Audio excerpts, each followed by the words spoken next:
Hey everyone, welcome back to Automation. This is going to be another video about speed. I would encourage you to watch the last two videos where I made this prototype car and this bus and also this Lotus where things were getting a little bit out of hand. Today there's a bit of a preview. I'm going to be making a ridiculously quick bumper car. In fact, we're going to attempt to beat Colin Furze's record of 161 kilometers an hour. This was done on Top Gear, or 100 miles per hour as the top speed currently on the Guinness World Records for a Dodgem, i.e. a bumper car. Now we do have some advantages here, those being that this isn't real life, so I can pretty much do whatever the heck I want to do. Colin was able to do this with a 600cc motorbike engine and a custom chassis, but it did have tiny wheels and I think it retained some other parts, including the body from an actual bumper car, so that's how it was able to qualify. For this purpose, I'm going to try to go by the same rules, kind of, but all this stuff, I'm just going to go for top speed. We're going to attempt to double this record. Not just beat it, double it. So I'm going to go carbon fiber monocoque with a carbon fiber chassis. Fully carbon fiber bumper car does not make any sense, but don't worry about it. We've got transverse and longitudinal. I tried transverse, actually I'll show it to you, but it doesn't work. There's nothing that actually fits within the chassis. This thing is properly small.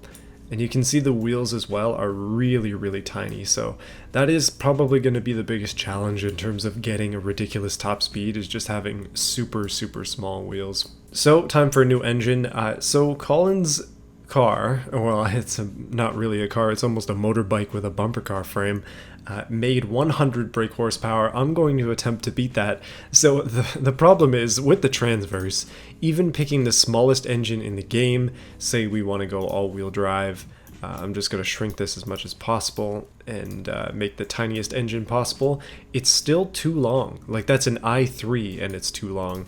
V6 still too long. Everything here, even in their smallest size, is just not gonna work. So yeah, we're going longitudinal. Now longitudinal is a little bit weird. It does allow us every single option here, including front wheel drive for some reason. A longitudinal front wheel drive car is strange, but I'm gonna go rear wheel drive and hope that that actually works.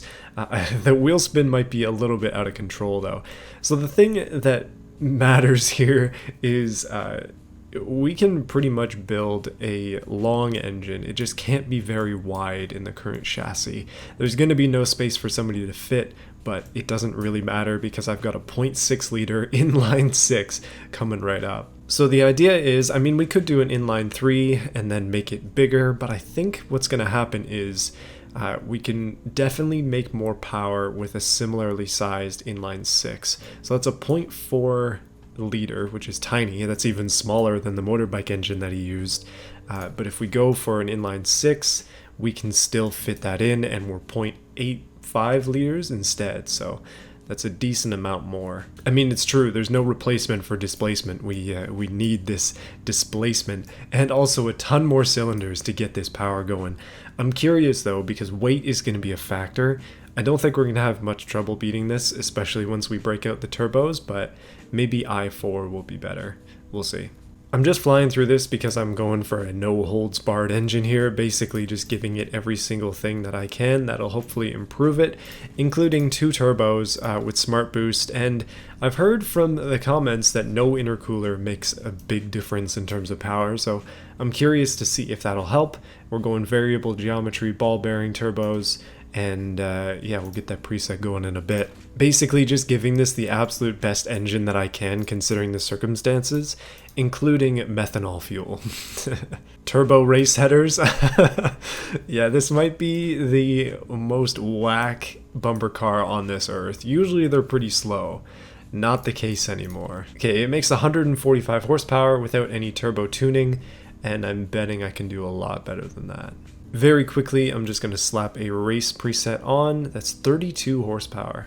Compressor surge has damaged the turbo. I've never seen that issue before. Hold on a minute. Okay, there we go. Sport preset gives us 133 horsepower and a absolutely disastrous curve. That is weird. It like gains power, loses power, and then it's back up and down and then down again.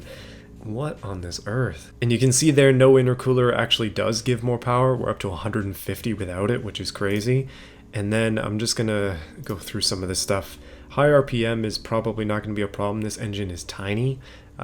One thing I didn't do was adjust the stroke. So it's a very high bore engine. That might be a good thing. So big bore short stroke is going to give us a lot of RPM. You can see this thing will go up to 16,000, even 18,000 on the crank without any issues. So yeah, nothing to worry about in that department. It's going to be good once we get there. First thing to do though is going to be checking to see if the exhaust is restrictive, which it's not. Probably can get a little bit more power out of it anyways, and then immediately on to the boost, because the presets just do not do the boost justice. I'm going to try to avoid the whole issue here where the temperature of the turbine exceeds safe limits. It'd probably be best if that didn't happen. Okay, we're making a cool 300 horsepower with a little bit of messing around basically. Again, the whole idea of this is to make it at least semi-manageable and also have just super high RPM. 10,400 RPM, that's nuts. I've barely done anything. Yeah, engine's running too rich. I kind of figured that was the case. Everything else though is looking pretty bad. We got no power and then boom, power, and then yeah, I don't think we need much more power than this in order to make the kind of power that I want to make.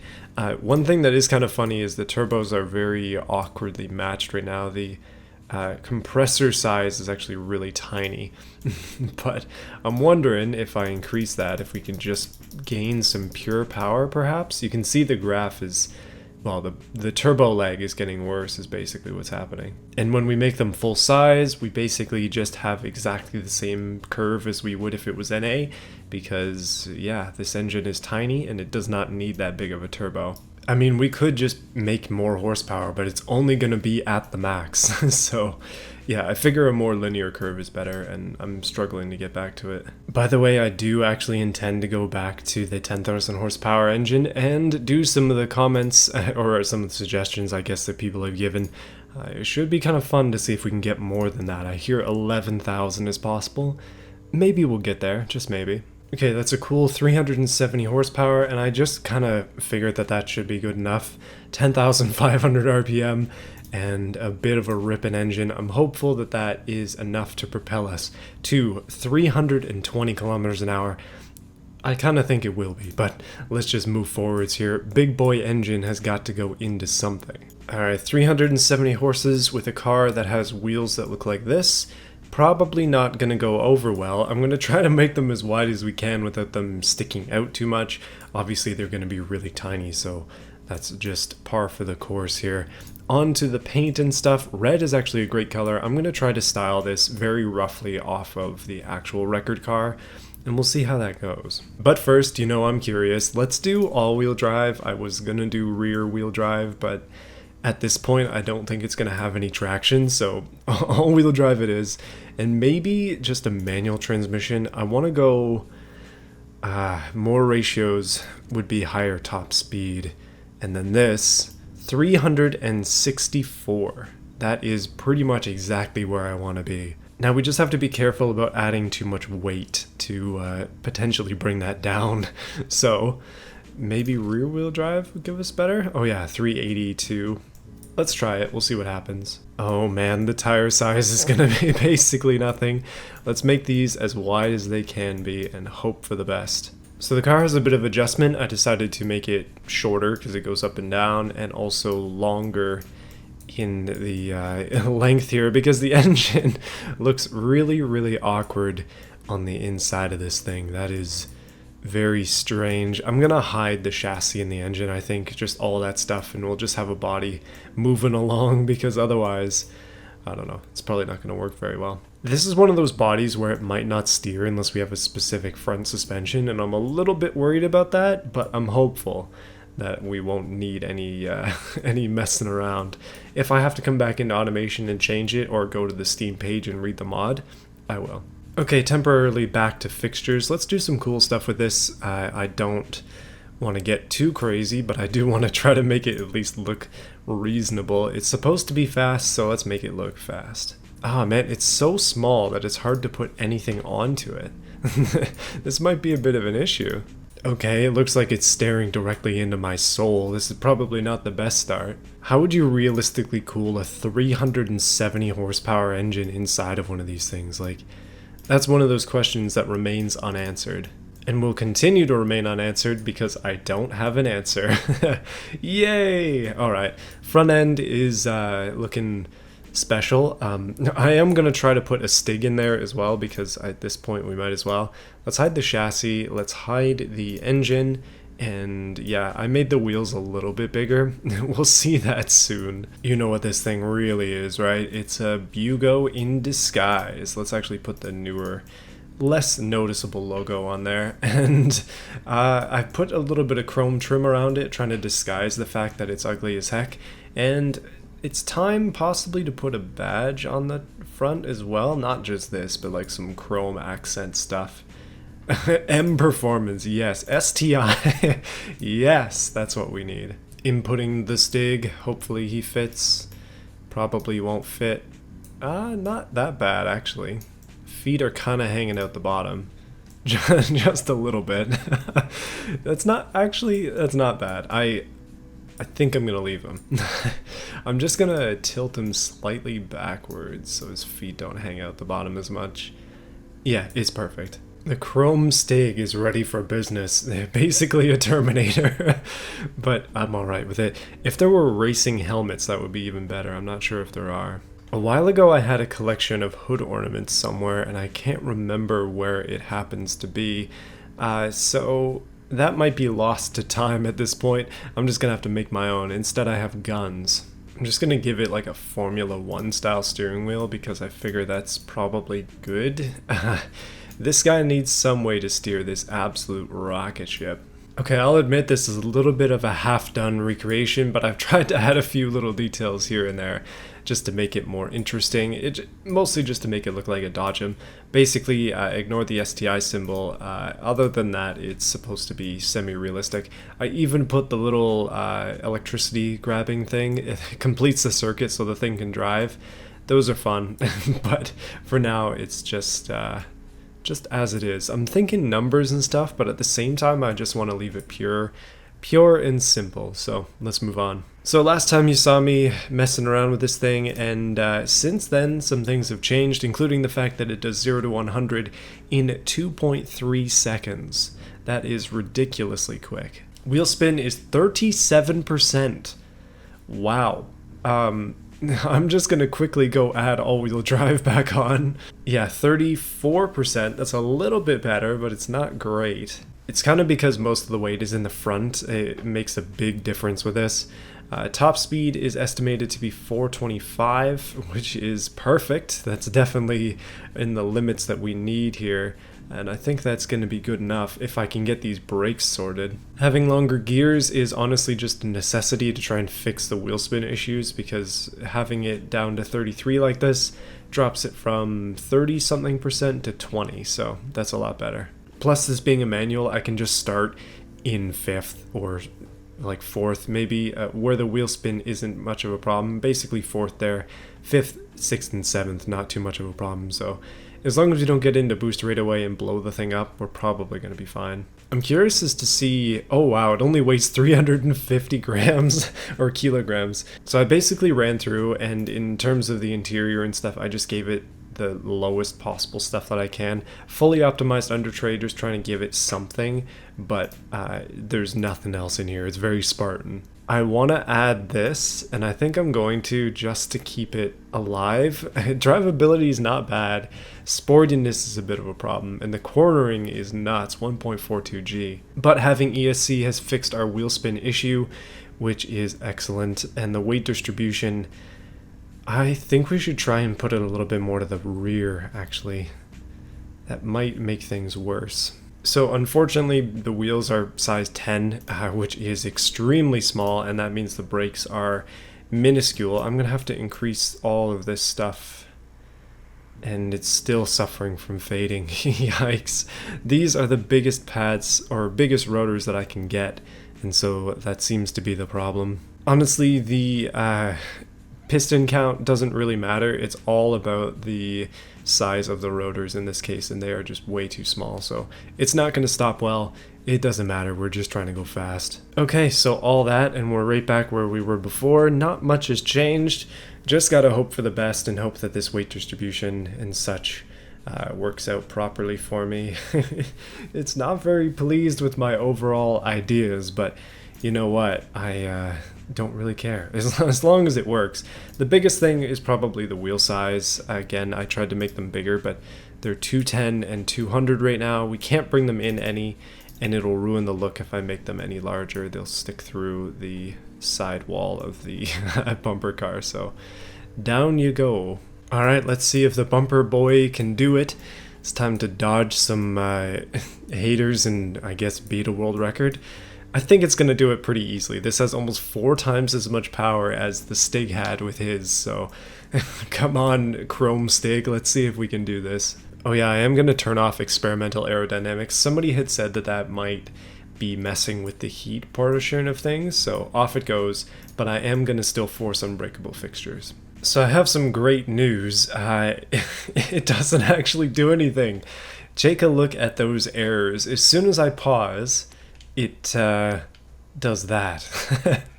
So I've actually managed to do NITY, which I'm assuming is infinity kilometers an hour, and I am disappointed. I can't believe it doesn't work. It looks good too. Come on, car. I guess, I don't know, J-beam editing maybe? How am I gonna fix this, guys? It seems this is an issue I've never run into before.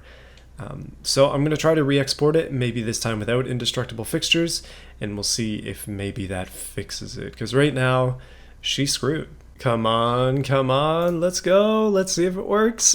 The automation just updated. Oh, come on, it doesn't work. Oh, man. Okay, let's try some J-beam editing to see if I can't just fix this issue, because obviously the thing doesn't go even slightly. It just explodes. Man. I guess, I mean, it's possible that this body just doesn't work in BeamNG, which sucks. So I'm not sure how we're going to test it. We know that it's faster than the record, that's for sure, but I might have to come back to this one. So I kind of suspect that it's the body that's causing this problem, but I don't know how to fix it. I was looking through several automation like J-beam tutorials. Those are basically the files that automation creates when you export them into BeamNG, and I have no idea what I'm doing, so I'm running out of time today. I can't fix it, but if you know how, let me know. I do want to do something though, and that is the test track in automation is something that we basically never use. So why not try it and see what this car can do? We can actually see the top speed here and see if it actually is drivable. We do in fact have the Top Gear test track in this. Yeah, I'm curious. So this is not something I've done very often. Let's just try it. Oh my goodness, the thing is deafeningly loud. I guess that is what you should be expecting with the current problems that it has. It did make it over 200 kilometers an hour. I'm more interested in some of the straights though to see what it can do. I don't particularly care about much other than just ridiculous power. And speed. Speed is the key. This big follow through here should be the one that gets it. Come on, over 200, almost 250, come on. Yeah, the highest I'm seeing is like 250-ish. It has no problem smashing that 160 kilometer an hour record, but man is it having issues trying to get past that. Just for curiosity's sake, I'm gonna run the automation test track too. Honestly, around the corners it has such a hard time with grip that it is struggling so much around here. Let's try Brian's Bend. Yeah, it slows right down going through there. But this part here is the one I'm curious about. Come on, the slingshot. I want to see that top speed. Okay, here we go. The acceleration is on. Go, big boy, or I guess small boy. The thing isn't very big.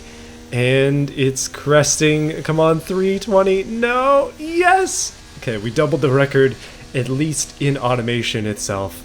I'm going to consider that despite everything, to be a win. So let me just finish this lap up for those of you who are curious about how fast this thing actually is.